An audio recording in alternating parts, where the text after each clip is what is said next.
Hello friends, कैसे हैं आप सब लोग।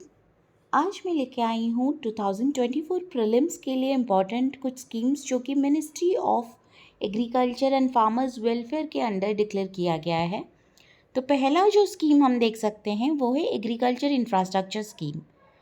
ये एक नया कैंपेन जिसका नाम है Bharat banks heralding accelerated rural and agricultural transformation, वो लॉन्च किया गया है एग्रीकल्चरल इंफ्रास्ट्रक्चर फंड के अंडर।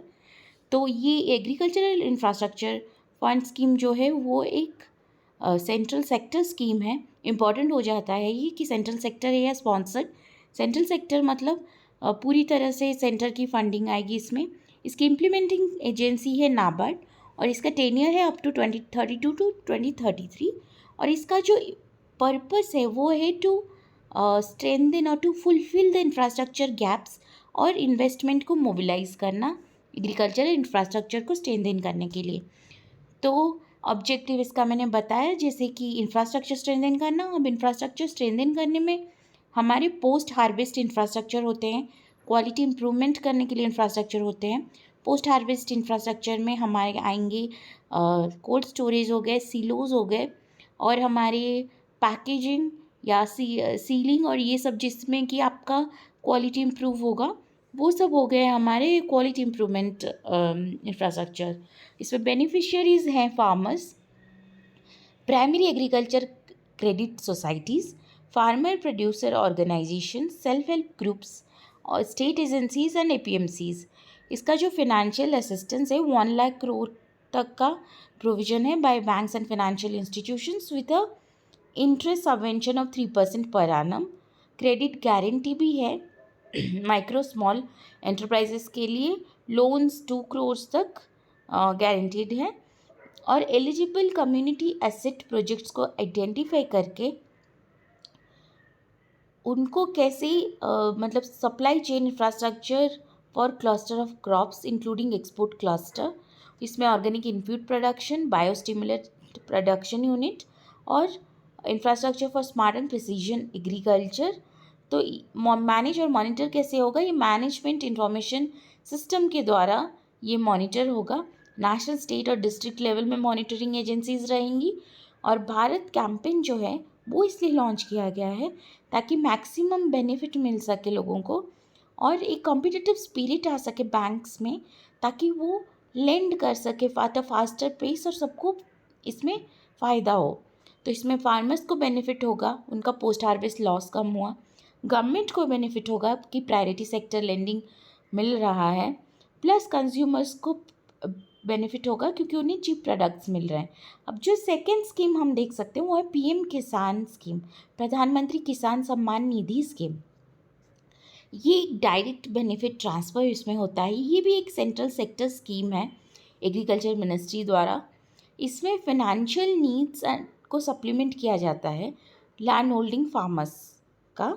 तो इसमें क्या होता है कि जो इनपुट आपका फर्टिलाइज़र लग रहा है, इलेक्ट्रिसिटी लग रहा है, उसको प्रोक्योर करने में हेल्प किया जाता है और डोमेस्टिक नीड्स को भी सप्लीमेंट किया जा सकता है। इसके बेनिफिशियरीज है land holding farmers. This becomes very important. फिर बेनिफिट्स इसके क्या है कि 6,000 पर ईयर मिलेगा 3 इंस्टॉलमेंट्स में with 2,000 each on every 4 months. इसका ऑब्जेक्टिव है लैंड होल्डिंग फार्मर्स को इनकम सपोर्ट देना। तो इसके कुछ फीचर्स हैं। लैंड रिकॉर्ड होना ऑब्वियसली बहुत ज़रूरी हो जाता है इसमें, और इसमें आइडेंटिफिकेशन होना चाहिए बेनिफिशियरीज का, स्टेट या यूनियन टेरिटरी आइडेंटिफाई करे।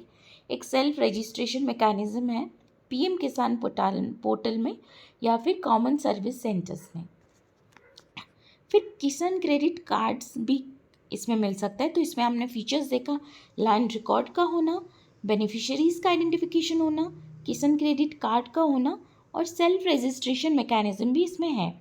इसमें फंड्स जैसे डाइवर्स ना हो उसको प्रिवेंट किया जाए, और प्रोजेक्ट मैनेजमेंट यूनिट भी रहेगा इसमें और सेंट्रल लेवल पे, और ग्रीवेंस रेड्रेशल मैकेनिज्म, कुछ प्रॉब्लम हो रहा है, कुछ हो रहा है तो उसको एड्रेस करने के लिए भी ये यूनिट रहेगा। और हायर इकोनॉमिक स्टेटस के भी अगर लैंड होल्डिंग फार्मर्स रहे उनको इसमें इंक्लूड नहीं किया जा सकता। तो ये हमने पीएम किसान के बारे में पढ़ा। फिर प्रधानमंत्री फसल बीमा योजना, ये और एक स्कीम है जो कि एग्रीकल्चर मिनिस्ट्री द्वारा लॉन्च किया गया है। इसके अंडर एक डीजी क्लेम करके अभी नया सब स्कीम जैसा लॉन्च किया गया है। ये भी एक सेंट्रल स्पॉन्सर स्कीम है, बाकी दोनों की तरह नहीं। कुछ स्टेट्स का भी इनपुट रहेगा इसमें, और इसका पर्पस है प्री सोइंग और पोस्ट हार्वेस्ट पीरियड का क्रॉप इंश्योरेंस। कुछ मतलब अब्रप्ट रेनफॉल्स हुए, कुछ कैलेमिटीज़ हुए जिसके लिए कि क्रॉप्स का लॉस हो गया, तो प्री सोइंग पोस्ट हार्वेस्ट इसमें कंप्रेहेंसिव एक क्रॉप इंश्योरेंस मिलता है। और डिमांड ड्रिवन स्कीम में वॉल्यूंटरी है फार्मर्स के लिए। सारे फार्मर्स इसमें आएंगे, टेनेंट से लेकर शेयर क्रॉपर तक। और जो ऑब्जेक्टिव है इसका, ये फिनेंशियल सपोर्ट देने के लिए लॉसेस और अनसर्टन एक्टिविटीज़ इवेंट से फार्मर्स को बचाने के लिए, और ताकि इनोवेटिव और मॉडर्न एग्रीकल्चरल प्रैक्टिसेस अडॉप्ट कर सके फार्मर, तो उसको फैसिलिटेट करने के लिए। बाकी PMFBY प्रधानमंत्री फसल बीमा योजना, ये नेशनल एग्रीकल्चरल इंश्योरेंस स्कीम को रिप्लेस किया है। और इसमें क्या है कि हमारा एक restructured weather based crop insurance scheme है, वो अभी भी कंटिन्यू होता है। क्रॉप्स इसमें प्रधानमंत्री फसल बीमा योजना में रबी खरीफ क्रॉप कवर होते हैं। सारे cereals, millets, pulses and oil seeds cover होते हैं। इसका प्रीमियम भी पे करना पड़ता है, एक प्रीमियम रेट रहता है। जैसे कि हमारे खरीफ क्रॉप के लिए रहेगा 2%, 1.5 for rabi crops and 5% for horticultural crops, ये प्रीमियम रहेगा। ये प्रीमियम सेट किया जाता है इंश्योरेंस कंपनीज के द्वारा। और जो नॉर्थ ईस्ट रीजन में जो गवर्नमेंट प्रीमियम पे करेगा, इट वुड बी 90:10। और जो मतलब कि बाकी स्टेट्स में इट्स 50:50। तो इंश्योर सम ऑफ जो क्रॉप्स रहेंगे, क्रॉप्स विथ MSP और क्रॉप्स विदाउट MSP, और इसका कवरेज रहेगा ये सब। लेकिन इसमें सबसे इम्पॉर्टेंट हो जाता है हमारा 2%, 5% and that 1.5%, and it is a centrally sponsored scheme. क्योंकि इसमें स्टेट्स का कंट्रीब्यूशन हम देख रहे हैं 90:10, 50:50। आधार इसमें बहुत मैंडेटरी हो जाता है। States can set up their own insurance companies, allocation of business to insurance companies to be done for 3 years। तो कवरेज कैसे हम इंक्रीज़ कर रहे हैं, increase in tenure to 3 years for selection of insurance company through bidding process। 3 alternative risk models introduce किया गया, profit and loss sharing, cap and cap, cup and cap. और फिर एक इसमें अदर कीज़ भी है, जैसे डिजी क्लेम जो अभी आया है।